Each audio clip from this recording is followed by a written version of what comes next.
खबर देखिए, खास खबर देश दुनिया समाज से जुड़ी आपके लिए महत्वपूर्ण खबरें अच्छी दुनिया न्यूज़ चैनल पर। चैनल को लाइक करें, सब्सक्राइब करें, शेयर करें। समाचार व विज्ञापन के लिए संपर्क करें।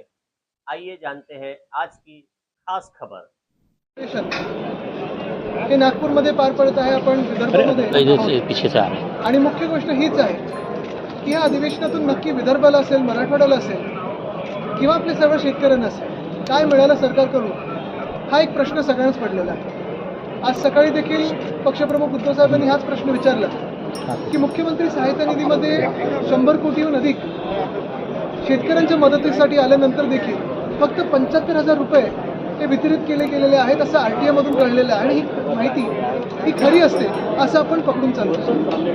एकंदर जर पाहिलं तर घोषणांचा पाऊस पडत आहे, होर्डिंग सगळीकडे लागतील, पण खऱ्या अर्थाने जनतेला काय मिळत आहे हा प्रश्न आपल्या सर्वांना पडला असेल, तसं आम्हालाही देखील पडलेला आहे। काल जो विरोधी पक्षाचा प्रस्ताव होता त्याच्यात आम्ही काही महत्त्वाचे विषय मांडलेत, मुद्दे मांडलेले आहेत आणि काही मागण्याही केल्या आहेत। प्रामुख्याने जे मुंबईमध्ये SRE योजना आहे, स्लम रिहॅबिलिटेशन योजना जी आहे, त्याच्यात आम्ही मागणी केलेली आहे की 305 वरनं जवळपास 500 स्क्वेअर फुटापर्यंत ही जी घरं आहेत ती असायला पाहिजेत। तसंच ग्राउंड+1 हे रेग्युलराईज झालं पाहिजे। पगडी असेल, उपकारप्राप्त इमारत असतील किंवा सेस बिल्डिंग ज्याला आपण म्हणतो, ह्या सगळ्यांसाठी आम्ही 2-3 गोष्टी आज मागितलेल्या आहेत, ज्या तुमच्यासमोर पुन्हा एकदा मांडतो, कारण ह्या गोष्टी महत्त्वाच्या आहेत। जवळपास 14,500 इमारती याच्यात आहेत आणि लाखो मुंबईकर इथे राहतात। पहिली गोष्ट म्हणजे जो कॉम्पिटंट अथॉरिटी, सक्षम प्राधिकरण, हा जो विषय आहे तो विषय तातडीने कोर्टात असेल किंवा इतर मार्गाने असेल ह्या सरकारने सोडवणं गरजेचं आहे, जेणेकरून ज्या ज्या बिल्डिंगना NOC मिळाली आहे पुनर्विकासासाठी आणि आता अडलेले आहेत स्थगितीमुळे, तो मार्ग पुन्हा एकदा सुरू होईल, मोकळा होईल। दुसरी म्हणजे गोष्ट ही सगळ्यात महत्त्वाची आहे की जिथे जिथे या इमारती मोडकळीस आल्या नसतील पण तिकडच्या स्थानिक लोकांना, तिकडच्या रहिवाशांना पुनर्विकास पाहिजे, तर कुठेही मोडकळीस आल्याची बाब लक्षात न घेता त्यांनी सरळपणे एक ट्रिगर नेमावा। 1965च्या बिल्डिंग असतील किंवा 1970च्या बिल्डिंग असतील, जे काही, मग तुम्ही 30 वर्ष पकडा, 60 वर्ष पकडा, जे काही तुम्हाला वाटतं, पण बिना मोडकळीस आल्या बिल्डिंगांना देखील आपण सर्वसाधारणपणे त्यांना पुनर्विकासाचा मार्ग मोकळा करून दिला। तिसरी गोष्ट म्हणजे पोलीस हाऊसिंग, हा फार महत्त्वाचा विषय। आज मी ऐकलं की आता मुख्यमंत्र्यांनी समिती गठीत केलेली आहे, पण कुठेही आपण फसलो गेलो नाही पाहिजे, कारण मागच्या सरकारमध्ये देखील अशीच समिती गठीत झाली होती आणि 8 दिवसात निर्णय देतील निवडणुकापूर्वी असं सांगितलं होतं, पण सगळीकडे फसवलं जात आहे। एकंदर पोलीस हाऊसिंग हा इन सर्व्हिस पोलीस आणि रिटायर्ड पोलीस ह्या दोघांसाठी विषय फार महत्त्वाचा आहे आणि त्यांना मुंबईतल्या मुंबईतच घरं आणि ज्या ज्या शहरांमध्ये ते राहत असतील किंवा मागणी असेल अशी घरं त्यांना मिळाली पाहिजे। BDD चाळींबद्दल विषय तर आम्ही मांडलेलाच आहे, कारण BDD चाळी जिथे आपण पाहतोय लॉटरीमध्ये कोणीतरी ते राजकारण करू पाहतं, ते राजकारण तिथं थांबलं पाहिजे। रेंट आहे ते 40,000 पर्यंत झालं पाहिजे।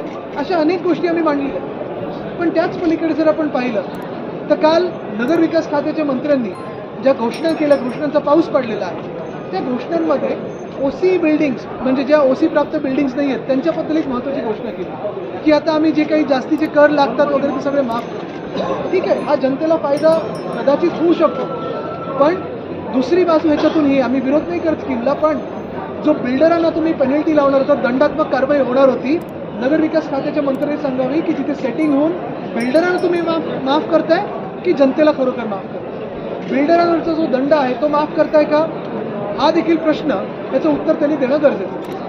आदित्यजी, एकनाथ शिंदेनी, उपमुख्यमंत्री एकनाथ शिंदेनी आपल्या मंत्र्यांना सभागृहामध्ये उपस्थित राहण्याचे निर्देश दिले होते, तरी पण त्यांच्या मंत्र्यांची उपस्थिती फार कमी आहे।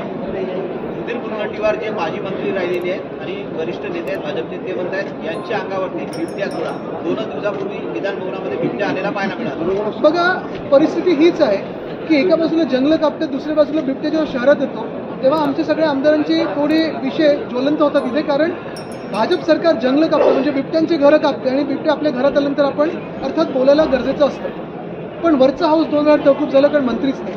काल पण आम्ही जेव्हा विरोधी पक्षाचा प्रस्ताव मांडत होतो समोर कोणीच नव्हतं। आणि खरी गोष्ट ही आहे की जरी एकनाथ शिंदेनी सांगितलं असेल की त्यांच्या मंत्र्यांनी बसायचं, स्वतःचं काय? स्वतः तिथे असताना त्यांनी खाती वाटप नुसतं उत्तर देण्यापुरतं, दुसरं म्हणजे प्रश्न घेता येत नाही, उत्तरं देता येत नाही, समोर जे कोण प्रश्न विचारतात त्यांना समोर तोंडावर तोंड म्हणजे तोंडी काही उत्तर देऊ शकत नाही, डोळ्यात डोळे घालून बोलू शकत नाही. मग तुमची तयारी नसेल मंत्री बनायची तर का मग त्या पदावर तुम्ही बसलेला आहात? आणि इतरांना जेव्हा तुम्ही सांगता तुमच्या मंत्र्यांना की तुम्ही तिथे बसा, स्वतःच्या खात्याची तर उत्तरं द्यायला तुम्ही तयार राहा.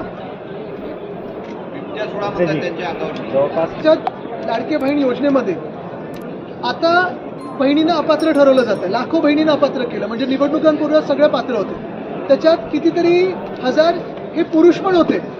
आणि तिसरी गोष्ट म्हणजे त्या लाडकी बहिणीवर प्रश्न विचारला तर मुख्यमंत्री थोडे तापतात की याच्यावर बोलू नका. का आम्ही विचारायचं नाही का की 2100 रुपये जे तुम्ही देणार होता ते कधी देणार? हा प्रश्न आहेच. आदित्यजी, जर समजा एखादा विजेचा किंवा पाण्याचा भरणा भरण्यासाठी उशीर झाला तर त्या नागरिकावर कारवाई होते. ओसी ज्यांनी घेतली नाही अशा बिल्डरांची यादी सरकारकडे तयारच नाहीये असं सांगितलं जातं. सरकारकडे ती पूर्ण यादी आलेली आहे आणि कदाचित म्हणजे तुम्ही बघा, आता हे बिल्डर्सना सगळ्यांना त्यांनी माफ करून टाकलेलं आहे, पण निवडणुकीत जो आनंदाचा शिरा वाटला जातो त्याच्यात ह्या बिल्डरांचं काही कॉन्ट्रीब्युशन आहे का हे तुम्ही सरकारला विचारा. यादी तर असते. आणि तुम्ही मला सांगताय की जे इमारत बांधतात, जे परवानग्या घेतात, त्यांची तुमच्याकडे यादी नाही, त्यांच्याकडे तुमचं रजिस्ट्रेशन नाही. असं कसं होऊ शकतं? म्हणजे मग सरकार चालवते की काय चालवते तुम्ही? नाशिकमधील वृक्षतोडीला 15 जानेवारीपर्यंत केलं होतं. नाशिकमधले एक बिल्डर महोदय आहेत, भाजपच्या खूप जवळचे आहेत. त्यांचं नाशिकवर किती प्रेम आहे मला माहीत नाही, पण ते मुख्यमंत्र्यांसमोर बसलेले आहेत आणि त्यांनी AI ला डायरेक्ट ग्रीन झोन बरोबर जोडलेला आहे. आणि त्यांनी त्याच्यात एक त्यांना उपाय दिला की तुम्हाला अत्याधुनिक आणि असं काही टेक्नॉलॉजी युक्त सगळं हे कुंभमेळा करायचं असेल तर तपोवनच्या जागी साधुग्राम बनवा, साधुग्रामला ग्रीन झोनमधून रेसिडेन्शियल झोनमध्ये आणा आणि तो TDR तुम्ही बाजूला वापरू शकता. माईसचं टेंडर कोणी काढलं तर ह्याच सरकारने काढलं होतं. म्हणजे साधूंच्या नावापोटी किंवा त्यांच्या पडद्याआड तुम्ही तिथे धंदा करू इच्छिता, तुमच्या बिल्डरांना ही जागा द्यायची आहे. हे बिल्डर कोण आहेत आणि त्यांच्या फेसबुकवर अजून तो व्हिडिओ आहे का बघा. आमदार रवी राणांनी तुमच्या वडिलांवर म्हणजे उद्धव ठाकरेंवर टीका करायची आणि प्रश्न विचारला नाही त्या पोडियमवर की ते मुख्यमंत्री असताना शेतकऱ्यांसाठी आणि विदर्भासाठी काय केलं याचं उत्तर उद्धव ठाकरेंनी द्यावं.